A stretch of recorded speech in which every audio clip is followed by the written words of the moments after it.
It's Erin Anderson with the Erin Anderson Betrayal Trauma Coaching. I am super excited that you have tuned in today. Let's get talking about how to heal from betrayal trauma.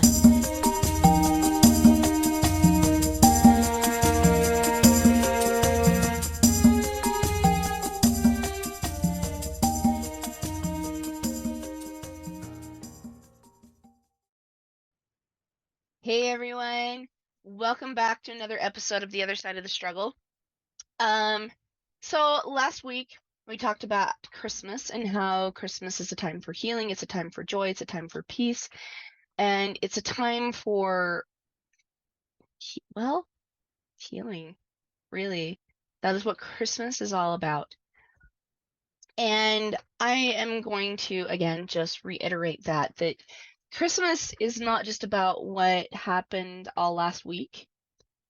It doesn't just happen on December 25th. Christmas is something that we celebrate, but it's something at that time, I should say, but it's something that lives with us for the rest of our lives, if we so choose.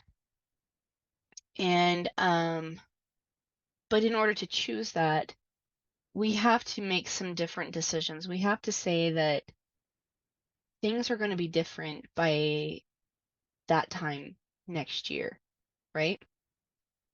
And so we come up with all of these goals and all of these New Year resolutions, right? That we're going to resolve to be something different this year. But within the first week, most of those resolutions have completely gone away. And the reason why is because we say we want something, but we don't always know how to get it because we don't actually plan to get it. Okay? And that's the piece that I want to talk to you guys about today. Because we've talked about this for several times now on this podcast. New year, new you, new look, new great stuff, right? And don't get me wrong, like I'm all about new year, new you, let's do it, right? But let's talk about actually what it takes to change the result. And it takes actual intention. Remember 7 pillars? First pillar, intention. It takes actual intention to get the results we want. Now, a lot of women have come to me and they're like, the result I want is my husband to stop looking at porn. Well, that's all fine and dandy, but the problem with that is that we cannot control another person, right? Much as we wish we could, we just simply can't. We might say something along the lines of, I wish I had more money, right? That's great. You have a little bit more control in that, but that's not super specific either, right? Well, how much is more money? $1? There's a penny on the ground, right? We need to get a little bit more specific with what it is we truly want. And the more we get specific and really clear with what it is we truly do want, we can start to manifest that. Okay, so let's talk about this for a second. Number 1, if you don't know what it is you want, you're probably pretty clear with what it is you don't want. This is called the antidream, right? Where you don't know what it is you want, but you are very clear with what it is you don't want. And you talk about this all the time. I don't want to be in more debt. I don't want my cars to keep breaking down. I don't want my husband to look at porn. I don't want my kids to keep yelling at me and being disrespectful. I don't want a messy kitchen. I don't want a messy house, right? We talk a lot about what we don't want. But the problem is your brain is set to create what it is you focus on. So if you're focusing on what it is you don't want, you're probably creating more of what it is you don't want. So this is where we have to start getting intentional and writing down what it is we don't want. Like, seriously, grab a piece of paper, write it down. I don't want this. I don't want, I don't want, I don't want, I don't want, right? Fill up the paper, fill up the back of the paper, fill up 10 papers. It doesn't matter. Just write it down. Because there's an act. You have a connection between your brain and your hand, right? Remember how we create the ghost from our brain to our voice to our hearts? Like we get super excited and then we start creating this with our hands. A lot of kids today are actually struggling even more so with math because they're taught to do it on an iPad instead of actually like looking at the problem, writing down the problem, and writing down the solution and why each step is necessary. Like they're missing these things because they're not actually writing it out, right? And they're finding that, skipping that step of writing it out is actually taking longer for kids and people to figure things out. It is absolutely necessary if you're trying to figure out a problem, like in math, we're figuring out a problem, right? It's necessary for you to write it out. It's necessary. Your brain thrives. It lights up and it's like, oh, this is important. I need to pay attention.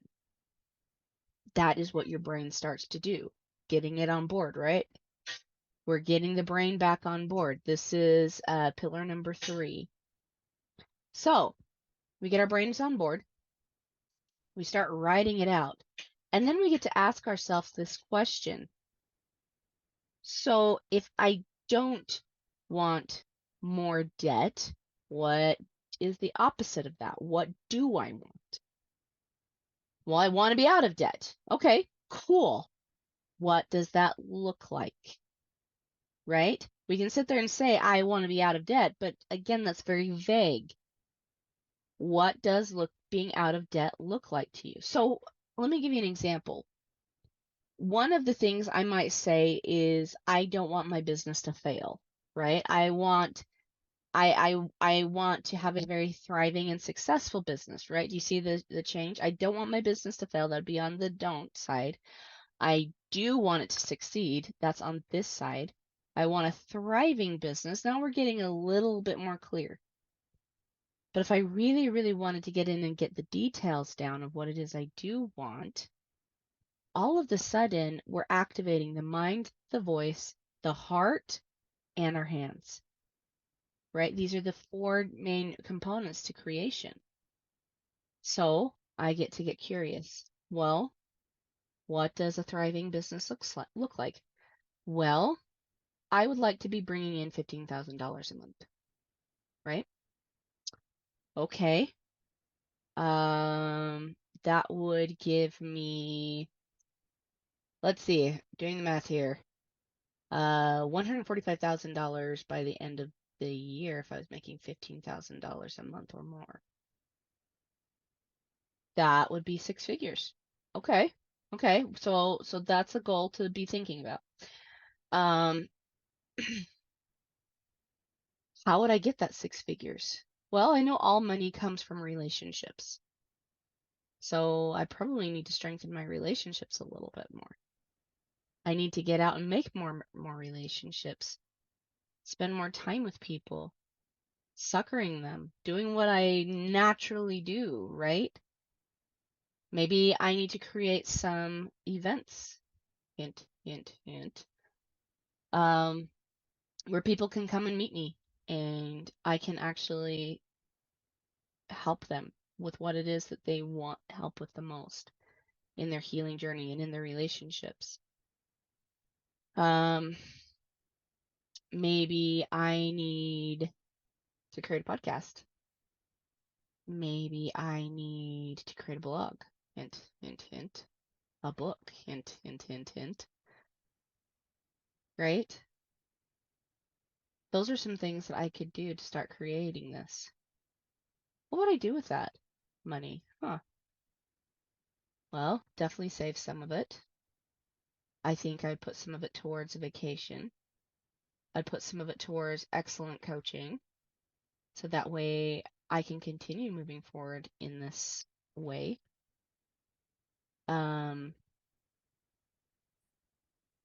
And and maybe I can start creating a better life for someone else too.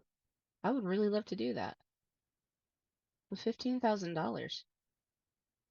Maybe eventually I can build another home, get the cars that I need that are reliable. Ooh, I would love to get an Airbnb. And all of a sudden, you see what's happening? My dreams start flowing into the next one. I dream of having a bigger, better home. I don't know if many of you guys have noticed, but I'm in a bit of a Harry Potter closet when I'm doing my podcasts and my coaching. It's okay. I like Harry Potter. Harry Potter's pretty famous, so we'll go with it. But, I think that I like it's not my dream office yet, but I definitely can work up towards that, right? Totally fine. Totally fine. Um, I'm talking about the home I want. I'm talking about the cars that I want, but I'm also talking about like serving other people. All of a sudden, my dreams start coming alive when I start talking about one dream and getting detailed about what it is I do want.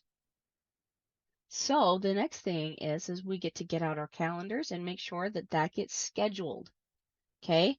An actual appointment with yourself to do something about this dream. For example, again, $15,000 a month. I'd love that, right? Working towards that goal, totally. Well, if I can see that happening through podcasting, then I need to make sure that my podcasts are scheduled and ready to go. I need to make sure I have time to edit the podcast. I need to make sure I have time for my blog. I need to make sure I have time for marketing, and I need to make sure that I have time for my book. These are all things. But I also need to make sure I put time in for other priorities too, like my family. My business will not be successful if I ignore my friends and my family, so that has to have time as well. So I get more intentional with what I want my days to actually look like. And the more intentional I get and I start actually living those days, all of a sudden my energy comes up. I start getting excited, and the idea of living this dream becomes more and more of a reality for me. The second piece to this is taking time every single day for yourself. A previous mentor of mine talked about, killing the golden goose. And I don't know if you guys have heard that story, that nursery rhyme or fairy tale, and it's not a nursery rhyme, it's a fairy tale where this man, he finds this goose that lays him golden eggs. One golden egg every single day, and he can take that golden egg and he can trade it in the marketplace for things that he wants. Well, one day he gets greedy and he wants more eggs, and so he kills the goose to try to get as many eggs as he possibly can, and all of a sudden he gets none, right? And he can't bring the goose back to life. We tend to do that with ourselves. We are the golden goose. We are the ones producing the value, the eggs in our life. And if we kill ourselves because we're demanding more, then eventually those dreams kind of piddle out and die. See, self-care is also something that's really important to put on your calendars. If you're wanting to see something different this year, you've got to make sure you spend time not only for your goals, that has to be on your calendar, but for your care as well. What would happen if that man would have fed that goose more gourmet food, brushed it every single day, gave it a nice bed, and made sure that it had the rest it needed and the care, and that it knew how important it was? Would he get 2 eggs a day, maybe 3? The more care we get, the more we can produce. And we know this. This is a basic human need. This is part of the reason why we don't like when somebody doesn't appreciate us. We get really mad when other people don't appreciate us. But if we're not appreciating ourselves by giving ourselves a little bit of grace, by giving ourselves some care and some forgiveness and some space, and some intentionality and putting our own needs and our own desires on the calendar, then we are killing that golden goose. If you want to see 2024 be the best year possible, it takes intentionality, and that takes getting some things organized so that way you get into habits. See, our results are literally created from habits, meaning that our thoughts are on autopilot. This is often why we're not aware of what's going on. This is often why we're not aware of our thoughts. Like, we're very aware of the emotions, and we get really, really angry or really, really excited, and like, we don't know why, right? But it's because we're not as in tune with our thoughts as what we are our emotions. And so it takes us actually getting curious about why are we feeling this way? Capturing those thoughts down, right? And asking ourselves, is this really a thought that's helping me? And if it's not, is it causing me to suffer? If it's causing me to suffer, most likely this is a lie. And it's something that I need to get rid of. And I need to ask myself, well, what's the truth? What is the actual truth of the situation, and how can I adopt that? Um, so uh we open up our calendars and we start scheduling time for ourselves. We start scheduling time for our goals. We start scheduling time for our families, and we start to understand that we have some priorities here. We're a priority. Our goals are a priority. Our family is a priority. And I also make sure to schedule time with God. And if you don't know why, go listen to last week's podcast episode where I talk about it for 30 minutes. It's important to know what your values are, because if we're getting distracted from our values, we're going to feel chaotic. We're going to feel like things are not working out well for us. We're going to feel like, um, what's the point? Nothing goes my way anyway, right? That doesn't happen when we're being intentional and we're actually setting appointments with ourselves that do not get moved unless it's an emergency. And the more we live within those values, and the more that we can say that we are proud of ourselves because we actually did what we said we were going to do that day. It boosts our confidence, and we start to feel like fantastic humans, and we start a whole new cycle. We begin a new pattern of behavior that becomes second nature to us, and a new habit, giving us a new result. Now let's put this in play for those of you that are listening because you want more in your relationship with your spouse. Okay? Maybe hubby has betrayed you many times. Maybe he is looking at porn. Maybe it's the husband that's listening to this and you feel like your wife is being too confrontational and is consistently nagging you, right? And you would like her to stop. Well, that's the antidream, right? This is the piece that we don't have any control over. This is where we lose control. And living in the adversaries, by the way. So what is the dream?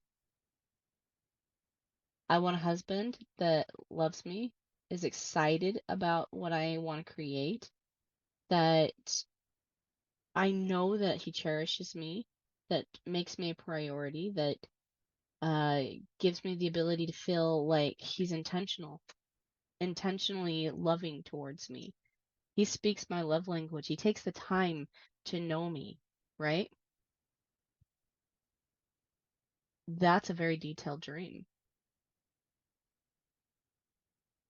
What would he have to do in order to help you see those things? Now, you might say, well, he's not willing to do it, right? Give the guy a little bit of grace and a little bit of a chance, and let's get detailed with him. If you were to do this, this is what I think I would feel. My love language is acts of service. When you look at me and you see everything that I'm trying to do, and you're like, honey, you know what? You cook for me every single day. You clean the house. You do X, Y, Z. You're constantly taking care of the kids. You know what? Come sit down. Put a movie on for yourself and just chillax. You know what? I'm gonna order you dinner. You can have dinner in bed with dessert, your favorite movie on, and I got it. You needed to break. And I'd love to have you take care of it. I'm going to take care of the house. You're going to wake up to a nice clean house. The kids are going to go to bed. I'll take care of them. I just appreciate you so much and everything you do.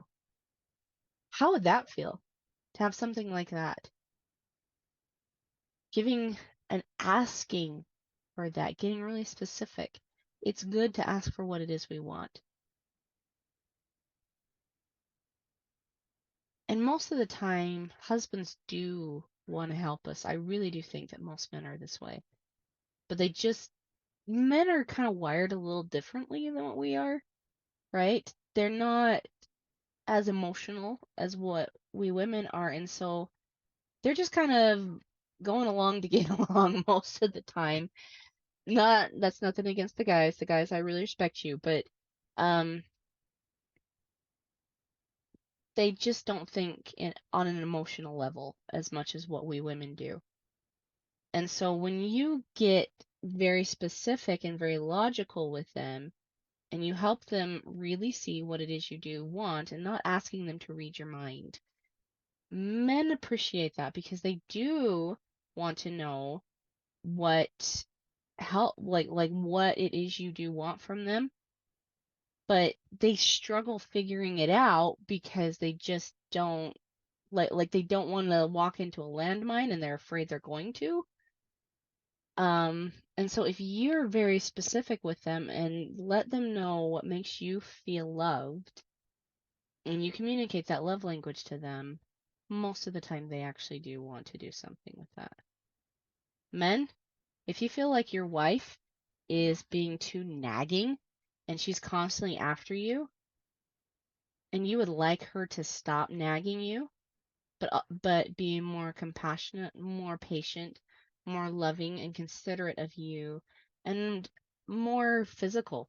And I'm not just talking in a sexy way, but just being willing to cuddle with you more and being excited that you just walked through the front door.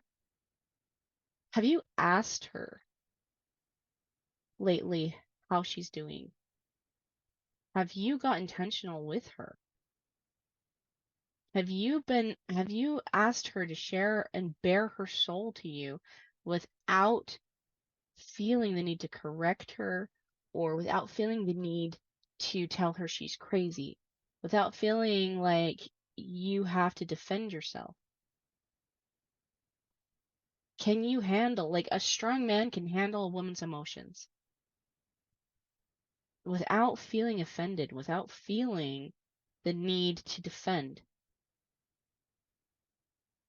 because he realizes that these are her emotions. And if he has if he is responsible for any negative emotions, he's going to take responsibility for it and do what he needs to do to fix it. He's strong enough and he's man enough for that.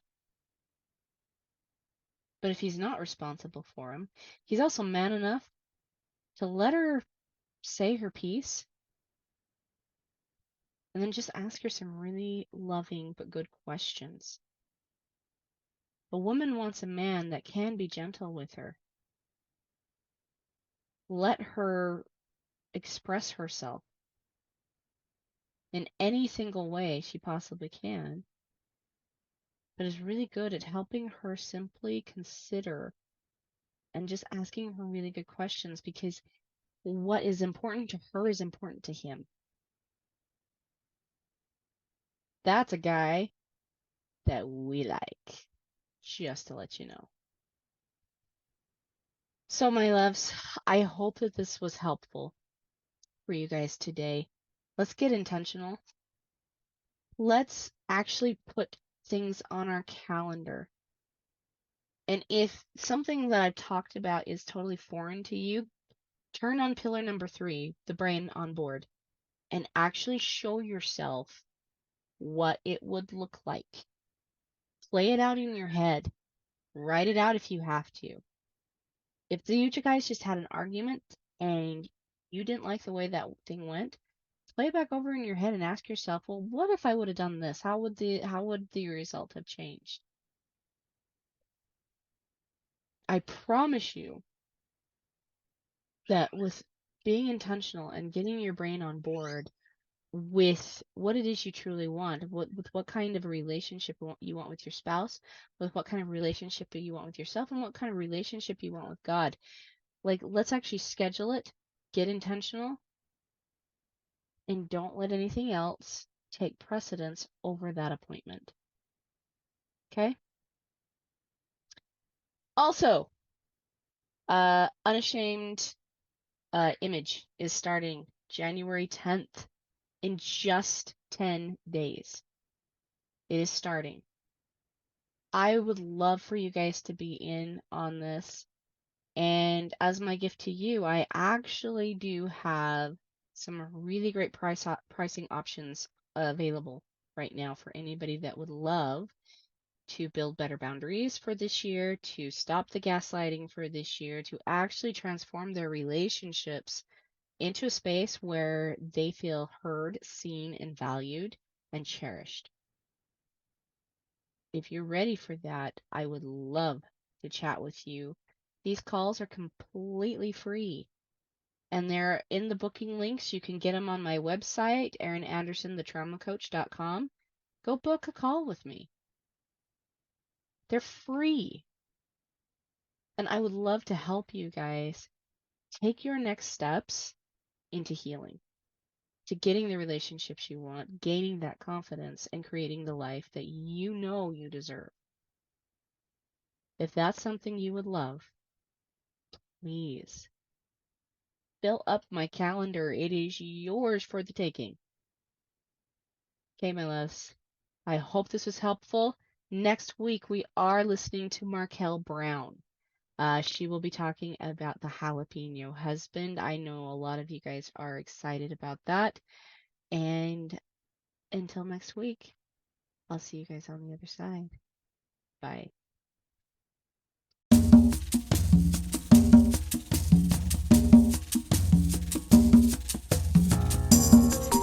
Hey guys, thanks so much for hanging out with me today and listening in on this podcasting episode. Don't forget to